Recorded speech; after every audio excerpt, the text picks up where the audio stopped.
JCERT के DG school में आप सबों का स्वागत है। आज की वीडियो में हम लोग क्लास 7 के विज्ञान से चैप्टर 8 भौतिक एवं रासायनिक परिवर्तन पर चर्चा करेंगे। तो चलिए हम लोग वीडियो को शुरू करते हैं।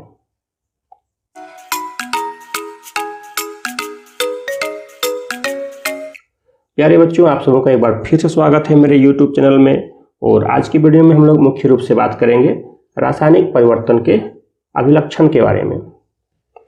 आप लोगों ने पिछले एपिसोड में सीखा होगा कि हमारे आसपास बहुत तरह के परिवर्तन होते हैं जिन्हें हम लोग भौतिक परिवर्तन और रासायनिक परिवर्तन के अंतर्गत रखते हैं। अब जब रासायनिक परिवर्तन होता है तो रासायनिक परिवर्तन के फलस्वरूप नए पदार्थ का निर्माण होता है, नए पदार्थ बनते हैं। इसलिए हमारे लिए यह बहुत ही महत्वपूर्ण विषय है।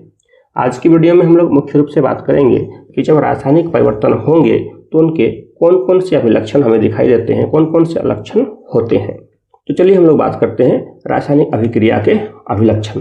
जैसा कि आप मेरे स्क्रीन पर देख सकते हैं रासायनिक अभिक्रिया के अभिलक्षण।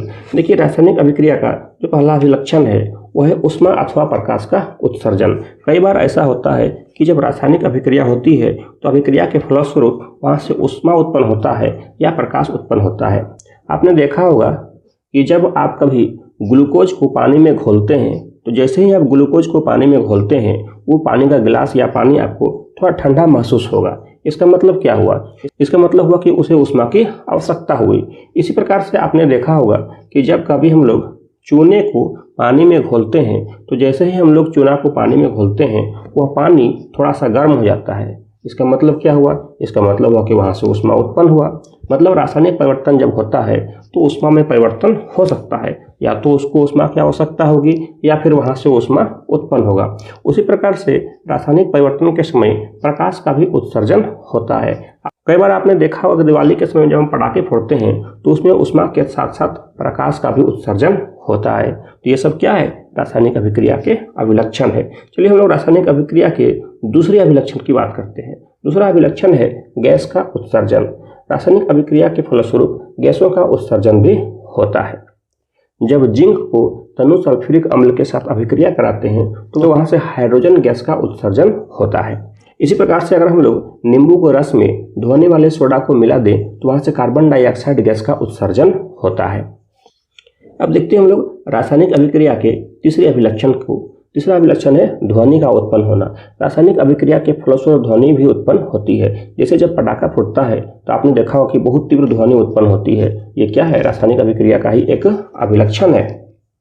रासायनिक अभिक्रिया का अगला अभिलक्षण है गंध में परिवर्तन। यह बहुत ही सामान्य सा अभिलक्षण है। आपने देखा होगा कि जब खाना 1 या 2 दिन रह जाता है तो उस खाने से दुर्गंध निकलना शुरू हो जाता है और हम उस खाने को खा नहीं सकते हैं। इसी प्रकार से आपने देखा होगा कि कच्चे फल का सुगंध अलग होता है, लेकिन जैसे ही वह फल पक जाता है तो उसकी खुशबू अलग हो जाती है। कहने का मतलब है कि रासायनिक परिवर्तन के समय वस्तुओं की गंध में परिवर्तन हो सकता है। अब चलिए हम लोग बात करते हैं रासायनिक अभिक्रिया के अगले अभिलक्षण की ओर। अगला अभिलक्षण है रंग में परिवर्तन। कई बार ऐसा होता है कि रासायनिक अभिक्रिया के फलस्वरूप पदार्थ के रंग में भी परिवर्तन हो जाता है। तो रंग में किस प्रकार का परिवर्तन होता है उसको समझने के लिए चलिए हम लोग एक छोटा सा एक्टिविटी करते हैं, एक क्रियाकलाप करते हैं। तो चलिए हम लोग क्रियाकलाप को देखते हैं। इस क्रियाकलाप के लिए आपको किन किन चीज़ों की आवश्यकता होगी? तो आपको आवश्यकता होगी सबसे पहले एक बीकर की, और आपको आवश्यकता होगा नीला थोथा। नीला थोथा जिसे हम लोग कॉपर सल्फेट भी कहते हैं। और आपको जरूरत होगा सल्फ्यूरिक अम्ल की कुछ बूंदों की, तथा एक ब्लेड या लोहे की कील। तो इन सभी चीज़ों की आपको आवश्यकता होगी इस क्रियाकलाप को करने के लिए। तो चलिए हम लोग इस क्रियाकलाप को देखते हैं। क्रियाकलाप को करने के लिए हम क्या करेंगे? सबसे पहले हम बीकर ले लेंगे और उस बीकर में नीला थोथा यानी कॉपर सल्फेट को लेंगे। उसके बाद हम क्या करेंगे? इसका जलीय विलयन तैयार करेंगे। मतलब हम इसका एक जलीय घोल बनाएंगे। आप देख सकते हैं मेरे स्क्रीन पर इसका जलीय घोल हो गया। अब इसमें 2-4 बूंद सल्फ्यूरिक अम्ल की डाल देंगे। मतलब इसमें 2-4 बूंद सल्फ्यूरिक अम्ल डाल देंगे। ध्यान रहे सल्फ्यूरिक अम्ल का इस्तेमाल करते समय हम बहुत ही सतर्क रहेंगे। अब इतना कुछ करने के बाद आप देख सकते हैं ये हमारा कॉपर सल्फेट का जलीय विलयन तैयार हो गया। कॉपर सल्फेट का जलीय विलयन का रंग कैसा होगा? उसका रंग होता है नीला। आप देख सकते हैं मेरी स्क्रीन पर वो नीला रंग से दिखाया जा रहा है। अब क्या करेंगे, अब हम एक लोहे की कील या ब्लेड लेंगे, जैसा कि आप मेरी स्क्रीन पर देख सकते हैं। उसके बाद इस लोहे की कील या ब्लेड को हम क्या करेंगे, इस घोल में डाल देंगे। अब डालने के बाद क्या होगा, हम इसे कुछ देर ऐसे ही छोड़ देंगे। 3-4 घंटे के बाद हम क्या देखेंगे कि जब 3-4 घंटा हमारा बीत जाएगा तो ये जो नीला घोल था, यह नीला घोल चेंज हो गया इसके रंग में, और अब यह हरे रंग के घोल में परिवर्तित हो गया।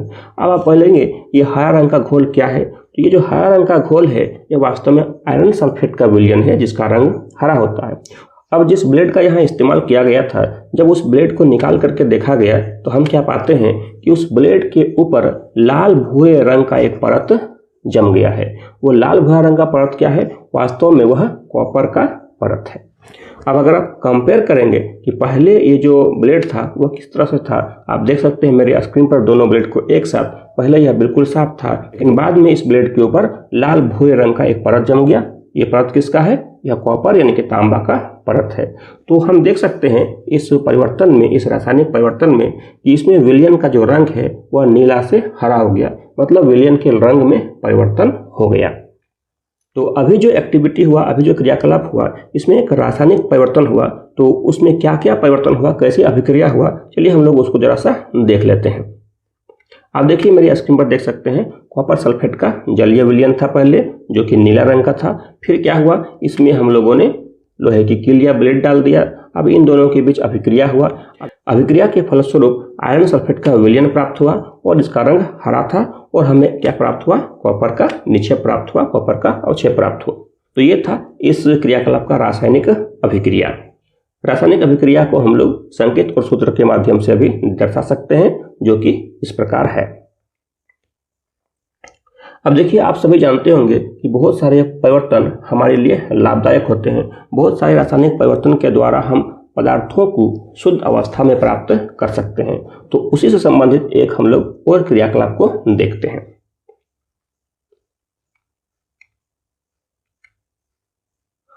अभी जिस क्रियाकलाप को हम लोग देखने जा रहे हैं, उस क्रियाकलाप के लिए आपको किन किन चीज़ों की आवश्यकता होगी, तो आपको आवश्यकता होगी एक बीकर की, आपको आवश्यकता होगी नीला थोथा या कॉपर सल्फेट की, आपको आवश्यकता होगा सल्फ्यूरिक अम्ल का, आपको आवश्यकता होगा एक छन्ना पत्र का।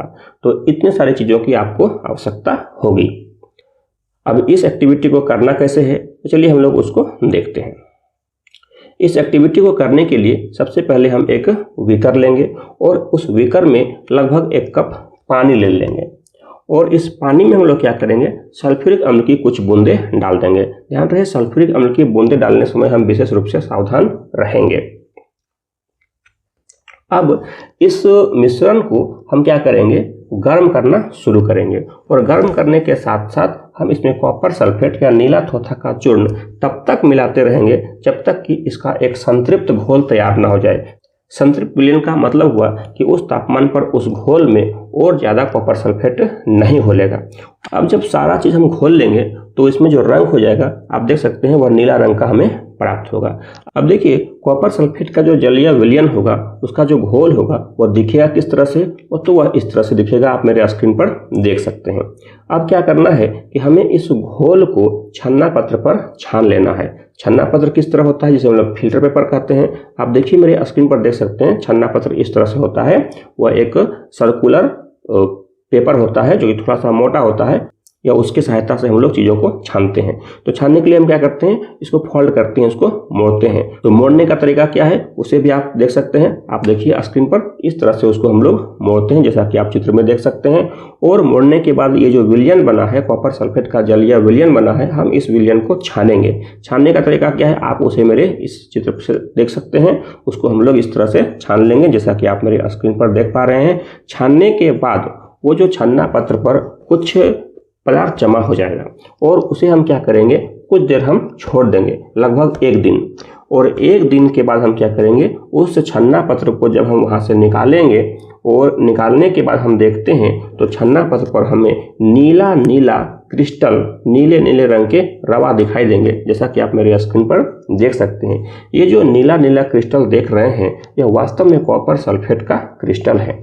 और यह जो प्रक्रिया हुआ, रवा बनने की प्रक्रिया हुआ, तो हमें घोल से क्रिस्टल प्राप्त हो गया, घोल से रवा प्राप्त हो गया। इस प्रक्रिया को हम लोग कहते हैं रवाकरण और अंग्रेजी में कहते हैं क्रिस्टलाइजेशन। तो क्रिस्टलाइजेशन क्या है? क्रिस्टलाइजेशन एक ऐसी प्रक्रिया है जिसमें हम किसी पदार्थ के शुद्ध क्रिस्टल को प्राप्त कर सकते हैं। तो जैसा कि अभी आप लोगों ने जाना कि हमारे लिए बहुत सारे परिवर्तन लाभदायक होते हैं, लेकिन बहुत सारे ऐसे भी परिवर्तन होते हैं जो हमारे लिए लाभदायक नहीं होते हैं, बल्कि हमारे लिए वो हानिकारक होते हैं। तो उसी प्रकार का एक परिवर्तन है लोहे में जंग लगना। लोहे में जंग लगना एक हानिकारक रासायनिक परिवर्तन है। जब लोहे की वस्तुओं में जंग लगता है तो लोहे की वस्तुओं को जंग धीरे धीरे नष्ट कर देता है। आप सभी जानते होंगे कि लोहे का इस्तेमाल हम बहुत जगह पर करते हैं, घर बनाने में, पुल बनाने में, जहाज बनाने में, नाव बनाने में, बस बनाने में, बहुत जगहों पर हम लोग लोहे का इस्तेमाल करते हैं। तो जब इन जगहों पर, इन वस्तुओं पर जंग लगता है तो हमें बहुत ज़्यादा आर्थिक रूप से क्षति होता है। तो अब बात आता है कि लोहे में जंग लगने के लिए कौन कौन से आवश्यक तत्व हैं और हम लोहे में जंग को किस प्रकार रोक सकते हैं। तो सबसे पहले हम ये जानते हैं कि जंग लगने के लिए आवश्यक तत्व कौन कौन सा है। जंग लगने के लिए आवश्यक तत्व, अब देखिए, जंग लगने के लिए सबसे जो पहला आवश्यक तत्व है वो है लोहा। लोहे में जंग लगना है तो लोहा का तो होना बहुत जरूरी है। अगर लोहा ही नहीं होगा तो जंग कहाँ लगेगा? तो सबसे जरूरी चीज है लोहा। अगर लोहा होगा तभी जंग लग सकता है। और दूसरा जो आवश्यक तत्व है वो है ऑक्सीजन। जब तक ऑक्सीजन नहीं मिलेगा तब तक लोहा में जंग नहीं लगेगा। और जो तीसरा तत्व है वो है जल। तो कहने का मतलब है कि अगर लोहा को ऑक्सीजन और जल दोनों मिल जाए तो जंग लगना निश्चित है। तो अगर हम चाहते हैं कि लोहे को जंग नहीं लगने दें, मतलब लोहे को जंग लगने से हम बचाना चाहते हैं, तो हम क्या करेंगे? लोहा को ऑक्सीजन और जल के संपर्क से बचाएंगे। हम लोहा को ऑक्सीजन और जल के संपर्क से जितना ज़्यादा बचाएंगे उसमें जंग उतना ही कम लगेगा। तो हम लोहे को ऑक्सीजन और जल के संपर्क से बचाएंगे कैसे? यानी कि जंग की रोकथाम के लिए हम क्या कर सकते हैं, जंग को हम कैसे रोक सकते हैं, लोहे में जंग लगने की प्रक्रिया को हम कैसे कम कर सकते हैं। तो चलिए हम लोग उसको जरा सा देख लेते हैं। जंग से रोकथाम के उपाय। देखिए, जंग से रोकथाम का जो सबसे पहला उपाय है वह है लोहे की वस्तुओं पर पेंट या ग्रीज लगाकर। आपने देखा होगा कि आपके घरों में खिड़की में जो लोहा होता है उसमें हम लोग पेंट करते हैं। तो पेंट करने से क्या होता है कि पेंट करने से लोहे का संपर्क जल और ऑक्सीजन से नहीं होता है, जिससे कि लोहे में जंग नहीं लगता है। कई बार आपने यह भी देखा होगा कि कई बार हम लोहे की वस्तु पर ग्रीस लगाते हैं, तो ग्रीस लगाने से भी क्या होता है, उसका संपर्क जल और ऑक्सीजन से नहीं होता है, जिसके कारण लोहे में जंग नहीं लगता है। अब देखिए, जंग लगने से बचाव का दूसरा तरीका है लोहे के ऊपर जिंक धातु की परत चढ़ाकर। आपने देखा होगा कई बार हम जो पानी का पाइप इस्तेमाल करते हैं घर में, तो उस पानी के पाइप में लोहे के ऊपर जिंक की एक परत चढ़ी होती है। कई बार हम लोग किसी वस्तु को बांधने के लिए दुकान से तार खरीद के लाते हैं, उसे हम लोग जीआई तार कहते हैं। उसमें क्या होता है, लोहे के ऊपर जिंक की एक परत चढ़ी होती है, जिससे कि उस तार पर जंग नहीं लगता है।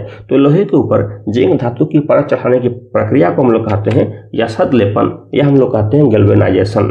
तो यह एक प्रक्रिया है जिसकी सहायता से लोहे में जंग लगने को रोका जा सकता है। अब देखिए, लोहे में अगर जंग लगता है तो उससे क्या होगा। देखिए, लोहे में जंग लगने से सबसे बड़ा नुकसान तो उस लोहे को है कि वह लोहा धीरे धीरे नष्ट हो जाएगा। और दूसरा बड़ा नुकसान है कि अगर कभी उस जंग लगे लोहे से हमें चोट लग जाता है तो उससे हमें टिटनेस बीमारी हो सकती है। तो टिटनेस बीमारी से बचने के लिए हमें टिटनेस का सुई लेना पड़ता है। अब एक और इम्पोर्टेंट चीज़ मैं आपको बताना चाहता हूँ कि लोहे में जंग लगने से होने वाले नुकसान को कम करने के लिए आजकल क्या हो रहा है कि लोहे का इस्तेमाल कम हो रहा है और स्टील का इस्तेमाल ज़्यादा हो रहा है। कारखाना में जहाँ लोहा बनता है तो उस लोहे में कार्बन, मैग्नीज, निकल, क्रोमियम इत्यादि मिला करके उच्च कोटि के स्टील का निर्माण किया जा रहा है, जिससे कि उसमें जंग लगने की संभावना ना के बराबर होती है, उसमें जंग नहीं लगता है। तो इस तरह से हम लोगों ने आज की वीडियो में सीखा कि हमारे आसपास जो परिवर्तन होते हैं उन्हें हम मुख्य रूप से दो भागों में बांट सकते हैं, भौतिक परिवर्तन और रासायनिक परिवर्तन। रासायनिक परिवर्तन के कुछ अभिलक्षण होते हैं, जैसे गैसों का उत्सर्जन, ताप में परिवर्तन, प्रकाश का उत्सर्जन, गंध में परिवर्तन, रंग में परिवर्तन इत्यादि।